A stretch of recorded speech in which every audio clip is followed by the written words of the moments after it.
zone is like one who takes a passing dog by the ears. Yes, mind your own business is one of the upshots of this, like taking a passing dog by the ears, meaning, yeah, you don't know if this dog is a killer. Maybe the dog is going to do some destruction. You have no idea. He's just taking a passing. The other one, though, this is good. Man, like a madman who throws firebrands, arrows, and death is the man who deceives his neighbor and says, I'm only joking. Oh my gosh, how crazy is that? How accurate is that? You think that here, the book of Proverbs, written all the way back, maybe in the time of Solomon, and you think, holy smokes, we still do that. We do that all the time. So I say something and then just kidding, kind of be a little fire starter in someone's life, kind of get in there and mess with them. And then, just kidding around, just joking, and realize, yeah, there are some things that are funny and there are some things that are not funny. And one of our tasks in maturing and growing is getting to that place where we realize the difference between what was funny for me and what was definitely not funny and should not have been said or done. But all that to be said, here is the Gospel of Luke today, and we're getting closer and closer to the end of the Gospel, in the end, Jesus giving up his entire self for us.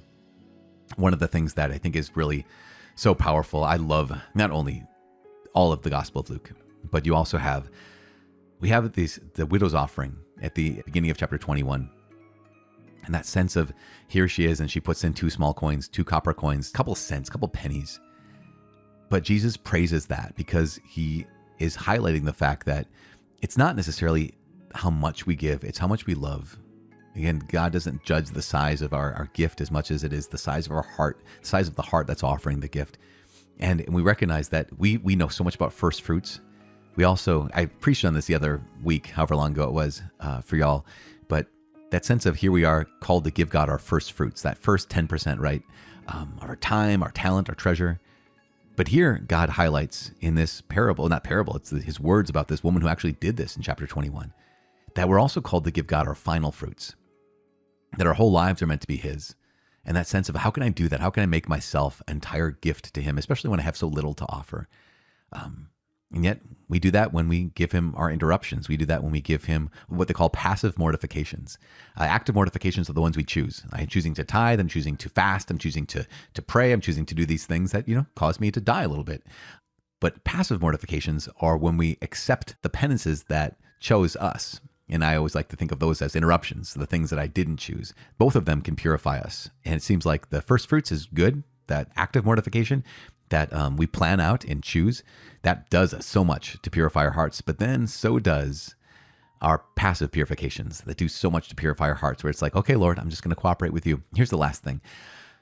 There is a prayer at the end of chapter 22, or kind of in the middle, I guess, of chapter 22, where Jesus turns to Peter and he says, Simon, Simon, behold, Satan demanded to have you, that he might sift you like wheat. But I have prayed for you that your faith may not fail. And when you have turned again, strengthen your brethren. This is so incredibly important because we don't get it in English, but it's true in the original Greek. It says, Simon, Simon, behold, Satan demanded to have you all. So it's plural. Have you all the disciples, all the apostles, that he might sift all of you. Again, that's plural, all of you like wheat. And then in the next verse, Jesus goes to singular. But I have prayed for you, Peter, you individually, singular, that your faith, individual, singular, may not fail. And when you, singular, have returned again, strengthen your brethren. There is something so incredible about this fact that Jesus predicts Simon's betrayal. He predicts Peter's failure. And he says, yeah, Satan wants the whole thing. Satan wants all of you. And that's the truth. Y'all, we have an enemy. The enemy desires all of us get taken out. He desires that every single one of us has our faith stolen. He desires to destroy every ounce of love we have for each other and every ounce of love we have for God in our hearts. He wants nothing more than to steal, kill, and destroy all of us. And then Jesus goes on to say, but I prayed for you, singular Peter. This is the role of the Al-Habayit, right? This is the role of the first pope. And this is the role of the pope now. But in this case in particular, in Luke 22, it was the role of that first pope, of Peter. But I prayed for you that your faith may not fail. When you've turned again, when you've come back to me, basically, strengthen your brethren. Think about how incredible it would be to be Peter and to say, yeah, in the midst of all this trial, in the midst of all this danger, in the midst of all this failure, you can trust Jesus. How do you know? Because I betrayed him the night my best friend in the world needed me. I denied even knowing him. So you want a witness to mercy? There it is right there.